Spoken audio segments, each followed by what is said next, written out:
When you were going through auctioneering school, what did you think then was going to be most challenging about the business? Well, when you're in auction school, you know, they just basically teaching the basics of how to auctioneer, you know, and the rest is up to you when you get home and you've got to establish yourself, you know. And one thing I learned quite early was that the people you know the best won't hire you.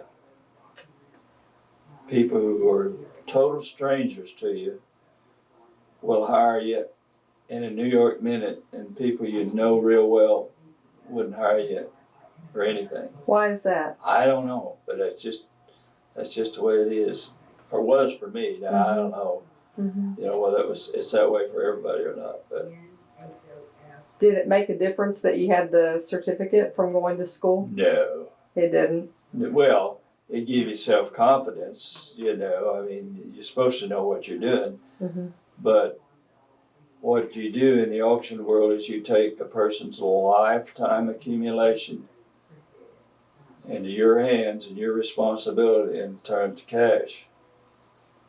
And that's serious business when you know, you can take a person's lifetime accumulation and turn it to cash in an hour or two. And it took them 50, 60 years to accumulate it.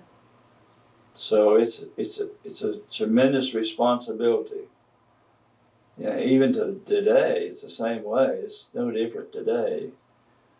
But you've got to, you know, you've got to dedicate your life to it, because, like the banker said, there's no demands for another damned auctioneer. And so you know, you got to overcome that. You got to make yourself of value to your community, and then they'll start hiring you, you know. But it was a long, long, hard struggle. What were some things that come to your mind that they didn't really teach you that would have been good? Well, they didn't tell you how long it was going to take, number one, you know. Because you're there with successful people, you know, and they've already went through all those struggles, and there's not much way to convey to a youngster that, you know, you got to pay your dues, you know. That doesn't soak in. Because when you get out of auction school, you think you're hot stuff, you know, and you can do anything, and pretty soon you find out that nobody's going to hire you, you know, because you're too young. Did they talk to you about the clothes that you should wear and that kind of thing? Well, yeah, you dress appropriately, you know, and so on. But and they, of course, stress the chant as your tool of trade, you know, which is somewhat important. But I've known very successful auctioneers that couldn't chant their way out of a paper bag, you know.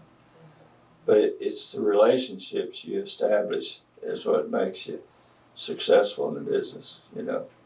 People that have trust in you, you know, both buyers and sellers. Because you got to have both to make it work. So